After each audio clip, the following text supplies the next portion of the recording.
So yeah, the research I'll be presenting today is kind of at the core of it is work that we did under the WRC seed grant.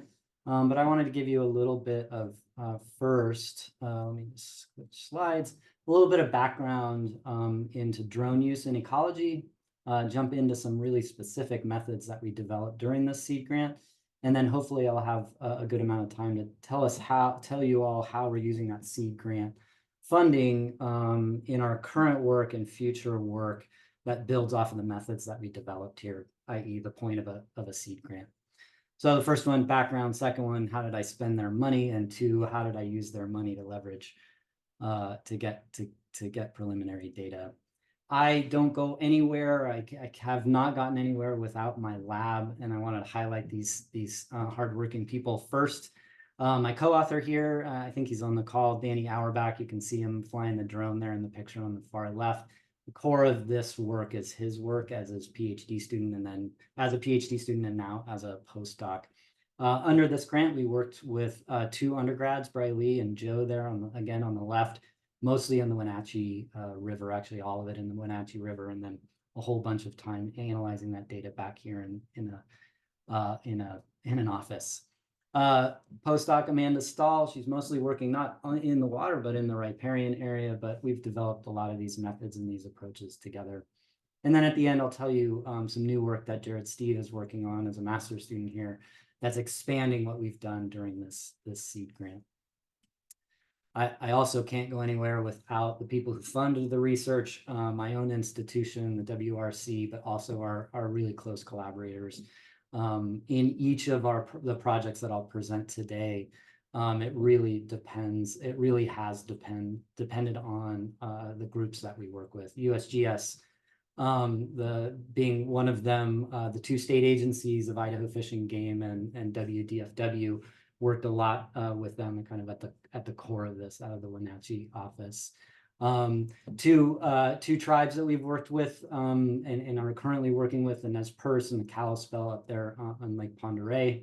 And then future work I'll tell you about with Danny on the Kuskokwim River up in Alaska.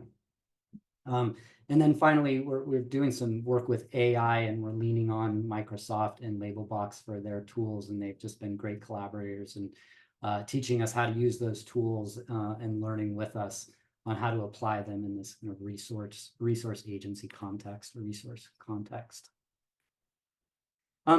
Leaning back a little bit and asking the question, okay, where do drones fit in ecology?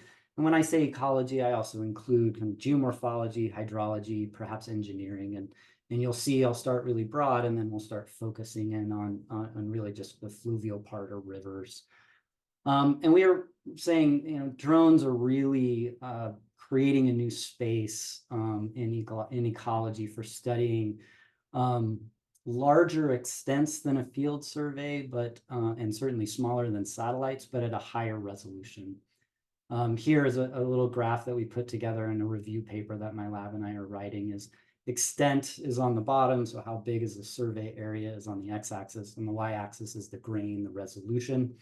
And you can see satellites in the upper right corner, thinking about global extents, relatively coarse grain sizes, thinking about 10 meters to 30 meters grain size on some of the commonly used data sets. Moving down a level to aircrafts, here we're working at maybe continental scales, thinking about aircrafts flying images, maybe flying, taking images or taking LiDAR, again, smaller in their extent, but certainly higher resolution. Skip over drones there, the kind of to go to field surveys. Field surveys give us the highest grain, but it's hard to expand. It's hard to increase your extent with field surveys for logistical reasons. And so drones fit this nice balance in between them where you get a little bit more of extent than a field survey, but your grainier resolution, you can kind of maintain a high level of resolution. And we're calling this the mesoscale, and we call it that as kind of just to highlight where we are in spatial ecology, but also to indicate that drones have characteristics of both of the field surveys, but also of remote sensing. We don't think they're gonna, it's entirely, everything that we're gonna ask with drones is new. Certainly we could ask at this scale, this resolution, we can potentially ask new questions that have never been asked before, or we can potentially answer more efficiently questions, kind of standard questions that we're asking right now in the environment. Oops, wrong direction. And, when thinking about, we think a lot about what kind of the first question I have, what people ask us is, well, what do satellites give me and what do drones give me? And the question is usually very specific to the research or the monitoring question of the resource agency or the scientist. And it starts a conversation of thinking about scale, that grain and extent, the timing of the capture. So how frequently are the satellites, how frequent are the planes imaging the Earth's surface, and then availability of that imagery. Certainly the drones and the aircrafts are on some sort of cycle where drones, you can be on demand. You can fly it if you have the time and the conditions are right.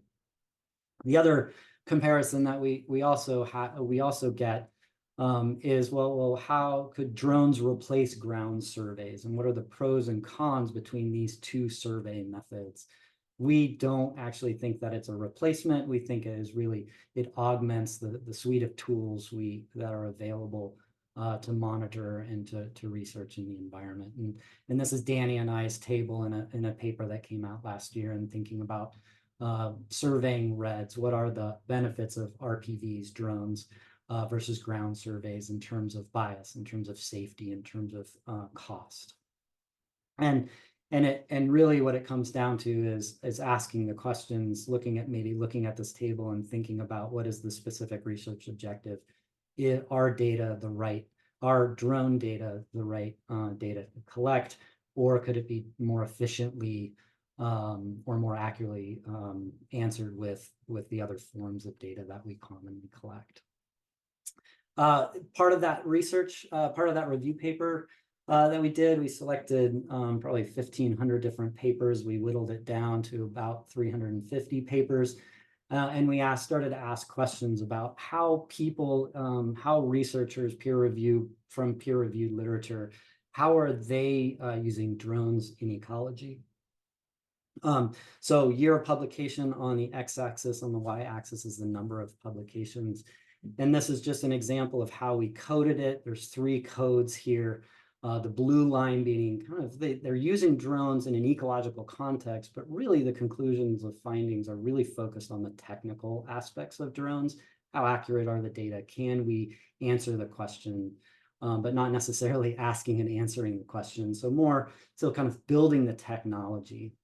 There's the mixed, and then ecological is our bin to say, no, this paper is really asking and answering an ecological question. They just happen to use drones. And the drone data, of course, they vet it, but it's really not about the drones, it's about the ecology. And there's 2 things that come out from this. Is 2016 drone papers really start to take off, and that's probably because the drones become commercially available. A lot of the software, a lot of the programs that we use are developed at that point. But the other thing in terms of drones in ecology is only in the last 4 years, 5 years, are we seeing studies really asking more studies are asking ecological questions, not just dealing with, hey, can I use drones? So I think it's this exciting time to say, we think that the drone technologies and all of the allied, all the other, not just the drones itself, but the sensors, as well as all the analytical infrastructure that you need, are really to a point that it's not yet plug and play, but it's certainly, we can get to, certainly we're getting to a point, we think, that it's going to be more easily available to answer these questions. The other thing that we found in this review is most of the studies are in terrestrial ecosystems. That makes sense, or marine studies looking at kind of the near shore. Some of those have been in the news. And that aquatic studies, or studies in rivers and lakes, inland waters, are relatively new, and they're developing. So we thought we would jump on that since we're kind of a wet lab. Good. So now I'm gonna jump in, move out of that's the background, and jump into some of the methods that we developed under this grant, and kind of just generally what the work that we're doing. Of the papers that we reviewed in that are reviewing lakes and rivers, that are censusing lakes and rivers, the first kind of group of them are using drones to census populations. They might be measuring the actual organism themselves, or what the organism, some characteristic that the organism leaves behind. Here is an example from the Wenatchee River. You can see the reds in the salmon reds, the nests inside of the river, really clearly. Really nice application of a drone, drones to capture images to start enumerating reds. Then on the right, here's an example from the Pend Oreille River, and looking at cold water refuge and thinking about, well, what are the physical characteristics of this river?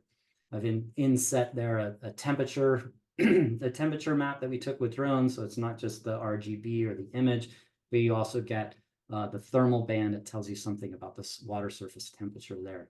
And they're using it there to use, you have this continuous surface to start mapping how potentially the restoration has affected stream temperatures, but you get this nice continuous surface, and you can start mapping habitat from those physical characteristics. Again, a really nice application that kind of shows off what a drone can do, which would be difficult otherwise if you were just doing it from from the field.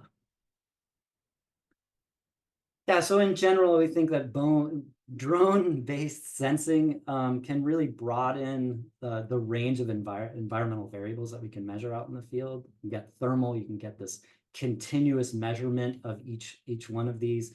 The red, the green, the blue band, it increases that scale. That certainly is comparative to the field-based methods.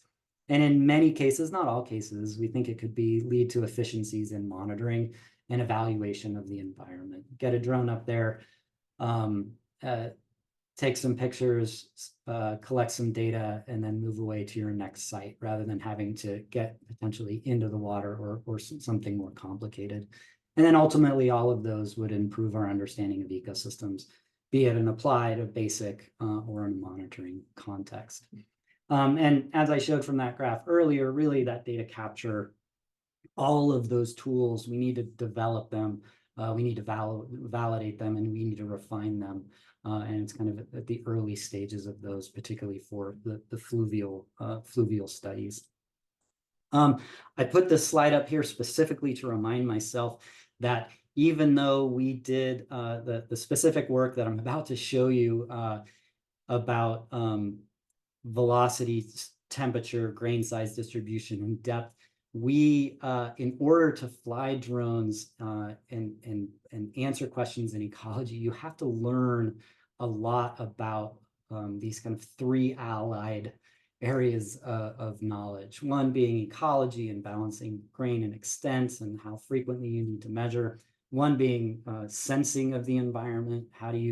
What can you measure? What spectral intensities? What does that spectral intensity actually mean to the environment? And then the new one, and the one that has taken us a little bit more time because for everybody it's new and it's rapidly evolving, is really the drone piece, the mission planning, the processing, the data, which sensor. And again, it's changing so rapidly that the drones that we bought at the beginning of this project are actually quite different than the drones we use right now, including all the sensors, including the software that's communicating between them. We also had to learn, learn the workflows, and thinking about, okay, first we have to become a certified drone pilot, and we have to register our drone. UAS is another term for drone. And we had to do the mission planning. When you get the drone up in the air, what do you have to be thinking about? You have to be balancing battery life. How high do you want to fly it? What weather is best? Sun angle. Which sun angle are the best to fly? And that all depends on the specific site question, the specific question at that site. And then finally, when you are collecting data from a drone or from these sensors, you create a lot of data So we had to create the workflows for bringing in that data, storing that data, and then analyzing that data, as you'll see kind of through this. And so again, these slides are to remind me, just to remind ourselves how much we've learned in the last, I'd say, 5 to 7 years that we've been working with this technology. One of the big things that I want to highlight here is the development method, the methods that we developed in this, I'm going to highlight Danny here, is really, we are not just imaging, we're not taking pictures of the terrestrial environment. We are trying to look below the water, or characterize the surface below the water. And that represents another challenge, that when you're surfacing the water, you can get sun reflections, you can get shadows from the vegetation nearby. And so we took a lot of time to try to figure out, when is the best time to fly? What angle do you fly? Do you fly with the sensors straight down, or do you fly them at an angle? So there's just, again, a lot to be, once you move into the drink, once you move into the water, there's some extra challenges that we had to work through. And so we spent a lot of time flying different flight paths and seeing which is the most efficient. What filters do we use? A circular polarized filter. Again, flight path, what was the best way to do that? And then what is the best resolution? You get a trade-off between, when you fly higher, you get a lower resolution, however, you can cover more ground. And so learning some of the rules of thumb for doing that for individual research or monitoring projects. Big jump here, and now I'm going to jump right into the study and show you a little bit of the data that we collected. We were interested in collecting data, or building the methods to collect stream water velocity. It's just going to be the surface. Water temperature, again, the surface, and then start to characterize grain size or sediment size or sediment size distributions.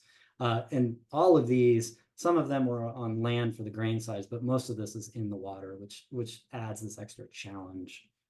And then we haven't done this yet, but it's actually what we've been doing the last couple of months, is to stitch all those surfaces together to try to estimate salmon spawning habitat as just one application of all these data. Could be applied to other species, or could be applied to other types of habitat. A little bit of details. We did this September, so the fall of 2002, right after we received word that we got this money. We're in the Tumwater and Dryden reach of the Wenatchee River. Each reach is about 300 meters wide.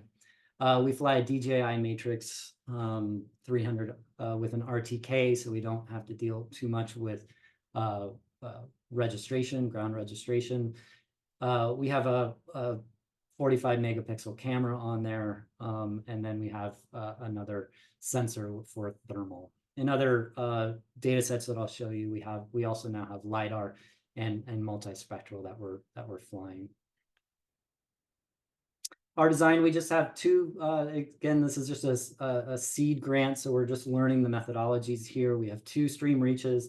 You can see our quadrats there in the water, and we're going to measure surface water, average surface water velocity at those quadrats, the water temperature, and then the grain size inside of each one of those quadrats, and then compare it to the drone collected data that we have at different elevations under different conditions, and see what is the best way to characterize across the stream reach these different variables. The analysis that we do is, one of them is called LSPIV, large scale particle image. I'm not even going to try to say that word. No, I'm not going to try. What it is, and I'll show you some images here, is you get the drone up in the air, you point the video camera down, and you take a video. And for each of the pictures that the video takes, it through a MATLAB code, it tracks particles in the water, and it's over time. So you can start to get velocities because you know how fast that particle is moving. So you can get, that's how we're getting from drone, not imagery, but drone videos, you can get at velocity. Thermal images, we do the atmospheric correction to go from the thermal band to an actual temperature in degrees Celsius. And then to grain size, we have there's multiple programs that we're using to either manually calculate grain sizes from our images semi-automatically or automatically. And I'll show you some of the details in each one of these. So you can see here, all the analysis tools are actually what we spend most of our time on. It's not going out. Unfortunately, it's not just going out into the field and taking some pictures and having the data. So results really quickly, this is a comparison. So all of my comparisons are going to be the field measured parameter on the X, and then on the Y is the drone calculated, the calculated parameter estimate on the Y-axis. The orange line here is the one-to-one line.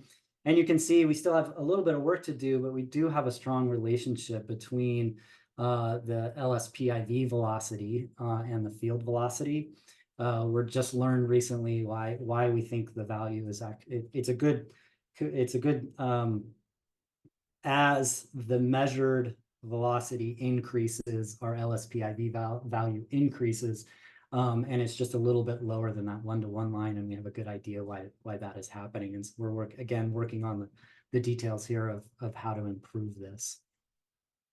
But what's really nice about this, let me explain a little bit of how this work is done. Here's a video. It might be a little bit jerky on the call, but it should work. I tested it with Cindy earlier. But this is just a really short video of our quadrat and the river flowing downstream. And that's the video that we take from a drone. And then what we then do is we run it through our programs. And this is just a little video. It's going to be really jerky. But this is a nice video to explain the kind of level and the level of data, the amount of data that you can actually get from that little 6-second video. Here, the green lines are not only the velocity, but the direction of the surface of the water. And you can see again for references there, our quadrat there in the middle. And so for every single time step, you get all of that information. So if you're interested in stream velocities, this is an incredible data source to use to answer questions, not just of an individual location, but how is stream velocity changing over an entire reach. If we move the drone up in elevation, we can get a larger extent. And so it just gives you an idea of the magnitude of data that you can get from a small amount of images. Here it's moving. This is just in a different location, but we have some nice images. The flow direction, the stream here is moving from the top of your screen down. Those are our quadrats. And I just want to show you some of the analytics that we can pull out from this data set. So here's velocity. So it's again, surface water velocity. The magnitude of it, higher values are in blue, lower values are in red. It matches our expectation that to the left is much shallower. To the right, you can see there's a fast moving area moving down the stream.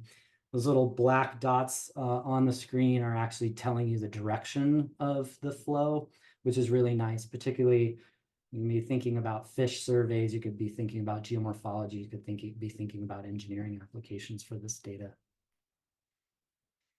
Rake lines show you flow paths of individual particles. If you were going to throw a particle out there, what is the potential path that it might take? Again, nice geomorphology engineering application for this kind of data. I'm going to zoom into that little box right there to show off this data a little bit. It's matching expectations that we have water flowing from the top to the bottom, and it's accelerating around that stone that's emerged from that is out of the water. So, we are just testing these technologies to make sure we get what is the accuracy, but there's a whole, with this data, I think you could answer a lot of different questions with it. Moving on to water surface temperature, I kind of emphasize water surface temperature. There's a lot of complications with these data sets, but we wanted, as a first cut, we measured water surface temperature by the drone in a couple of different sites. Tumwater Dryden, confluence of the Pend Oreille River, which is a collaboration with USGS. And you can see, not only are we really close to the 1-to-1 line on the graph, we're actually not that many degrees off from that line. So we're really felt really confident that we're within a degree centigrade or two within what is actually out there. Another video here, just to show you again, I want this thermal IR video. The water is on the left in purple.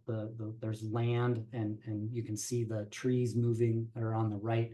It gives you an idea again of the power of this data set. And what was really neat about the reason why we took this video here is it's the main stem of Wenatchee, and there's a cold tributary coming in, and you can really see the details of that mixing zone.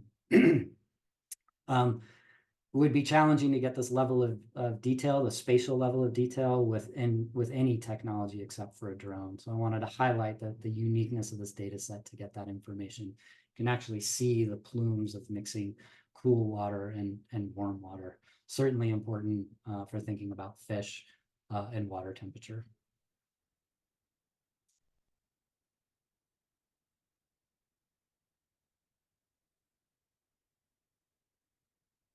And then we did from both the video as well as from our still images, you can get relatively precise estimates of stream water temperature. Application of this, Francine Mejia up there, she's working for USGS. She's up in the Pend Oreille River. They have, with the Kalispel tribe, they have a project in this location where cool water is coming into the warmer Pend Oreille River. They did a restoration here a number of years ago to try to create some cold water refuge around that tributary. I think it's for bull trout. But here's our image again of that. And again, it's just a really nice two-dimensional data set of where there are warmer and cooler temperatures. This image goes much farther down, and you can really see the plume of cool waters down with a pretty simple data collection event. Grain size, a lot of work still to be done here. There's multiple multiple applications that have been created using AI, not using AI, to take images from the field and estimate either a D50, the median grain size, the larger grain size, or actually the distribution of them. Here, this is from the Wenatchee River, multiple of those quadrats that I showed you earlier. Again, the orange line is the 1-to-1 line, and we're feeling really good about how the methodologies that we use, that we developed, and how valid they are, or what's their precision. And we're starting to understand where some of our estimates are off, where there's water surface roughness, and we start to get errors in our calculations.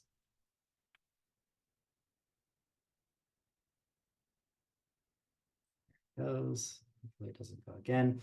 So just showing off a little bit of the hard work that we did. Here on the left, there's a computer automated, or on the left is us trying to measure from our images the grain size distributions. On the right is getting computers to draw potentially where those stones are to get at grain size distributions, because we know that's incredibly important for salmon spawning habitat. And again, multiple different methodologies for doing this. We've moved into the last line on there called texture analysis, where we look at the texture, an estimate of the texture of the image, and correlate that to a D50 or a D65, rather than trying to measure each individual grain. Because I believe my next slide is that actual thing where this is the computer looking at our entire image and drawing, trying to measure individual grain sizes. We think we have a better methods for scaling this out.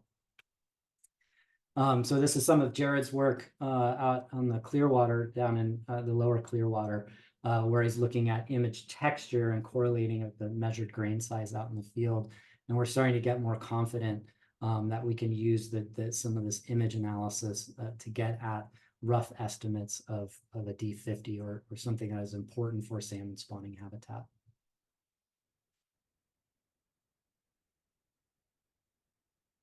Here is taking a long time to turn slides.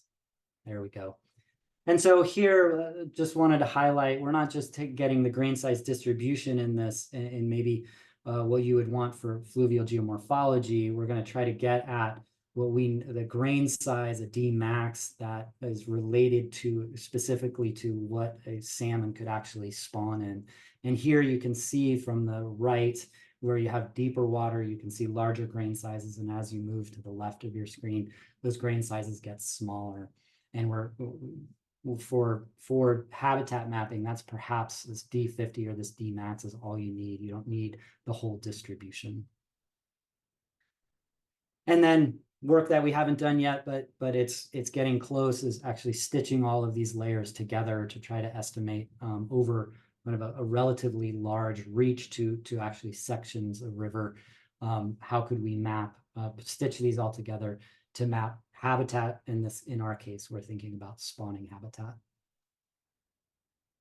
So just kind of showing off some of the work. That's how I spent the WRC money, and we have some publications in prep.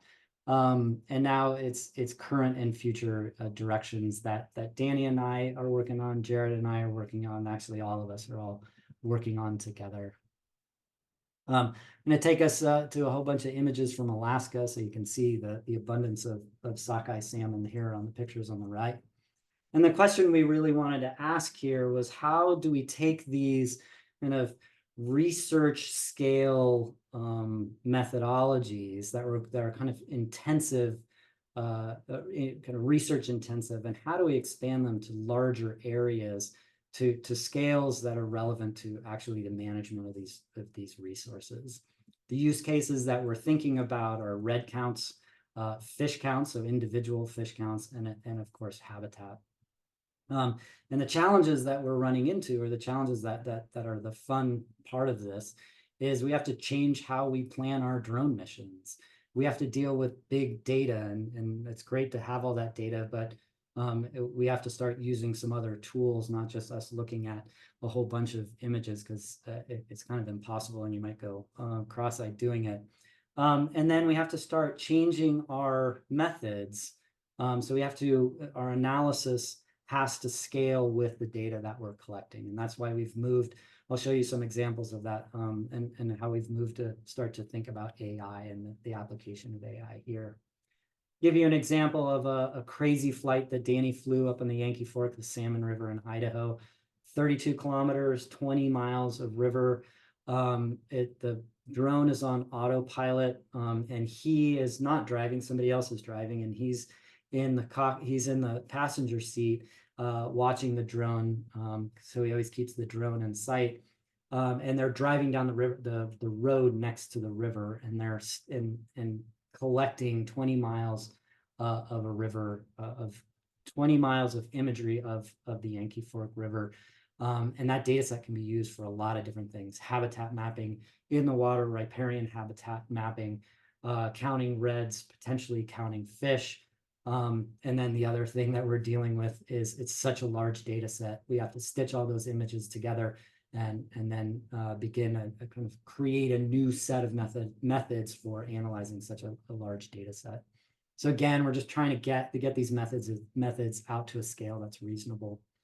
Another one here is scaling kind of the analysis methods here. This is Jared's master's research, thinking about mapping of spawning habitat, so not the reds themselves, but can we actually use drones and some relatively simple or easy to apply field measurements. Here, working on the lower section of the Clearwater River, again in Idaho with IDF&G and the Nez Perce, right around the hatchery down there if you want to know that site. And the goal here is, how do we get at some of these more sophisticated habitat variables directly or indirectly from using drone data? Here's some initial data hot off the press for us getting at bathymetry from image color. So the picture of this, it's a drone picture, an orthomosaic on the top here. All the images stitched together. We're looking at the color, the changes in colors across the surface of the water, and then correlating the surface of that image, the color of that image, to a depth based on a relationship between our measured depth and the ratio of the log of the ratio of the green band to the red band that we get in from the image. And you can see then on the bottom, this is that regression that's on the right applied back to the image. And we're feeling really actually quite good about us kind of discriminating where the shallow areas, where the depth areas. If you move the deep areas, if you remove a lot of the deeper areas where we can't really see the color of the bottom of the bed, if you remove those, our squares and our precision starts to increase. And that actually is really quite good, because salmon are not spawning in those really deep areas, at least as far as we can tell. And so encouraging results to not just get at our previously measured variables, our previously measured variables, but now we're getting at depth. And then from depth and grain size from our texture analysis, we can start to back calculate velocity, again, using these measures to get at salmon spawning. And then the other thing that we're doing here is trying to go from image texture, rather than those sophisticated methods of grain sizes that we might be able to do at a research or a small scale, really trying to expand those to these large data sets, to try to, kind of computer automate this more for those large data sets. And again, this is all in the context of estimating spawning habitat. And then finally, I know I'm running a bit out of time, or I wanted to leave some time. Let's take a sojourn up to Alaska and a new project that Danny is leading up on the Kuskokwim River with the Kuskokwim River Intertribal Fisheries Commission, CRITFIC with a K. It's very confusing because the CRITFIC with a C is down here. And how Danny is pushing some of these methods forward. Here, Danny did an initial study of trying to measure fish length from drones, caged some sockeye temporarily, measured them, and then took pictures of them at different heights, and really got some nice precise estimates of fish length. And so we can start to then push not just at measuring reds, but we can get at how many fish and potentially the size of those fish, and potentially are they male or are they female? Some really nice development of not just looking at the abiotic factors, but also now the biotic factors, or some of the biotic, some of the demographics of this system. So here's, I just love these images, these videos. You can start to see the live fish. They're all getting ready to spawn. You can see the spawned out or the dead fish, the carcasses already. What Danny's going to be doing here is taking this huge amount of data. Now we're not talking about, tens to hundreds of fish. We're talking about thousands of fish. How can we use AI? How can we use this incredible data source to start counting the number of fish here, or counting, getting that demographic data? So it represents a new challenge. And then AI, here's some really initial work that we're doing using LabelBox AI tools to identify individual fish. You can see it on the far left. It's identifying actually a carcass. You have to do you have to annotate them, and then it starts to then recognize over a lot of the different images. You can see there's a lot of work to be done here of testing, building the AI model and testing where it works well and where under what condition does it not work well. So in sum, we think these drone-based sensing have a lot of attributes, have a lot of, can collect data to help us answer new questions, and potentially answer old questions more efficiently. They have both attributes of field measurements and satellite. So you kind of have to understand both of those data flows. It's still a point in time measurement. but it gives you greater flexibility than satellites that are on this program schedule. It's obviously less precise than going out there and field measuring, but we're really encouraged by the precision of those measurements. And particularly, these are more efficient methods, and depending on the question that you're trying to answer, particularly if you need a 2D representation, if you need a continuous surface of that measurement, drones are really nice. They collect data is really nice. That would be really difficult to measure out in the field. And then there are new measures that we can pull from some of this data: primary production, bathymetry, I showed you, discharge, and there's a whole bunch of people pushing the envelope here. So a really big thanks to all of our collaborators, my lab, and to funding sources. This has been a really fun research project.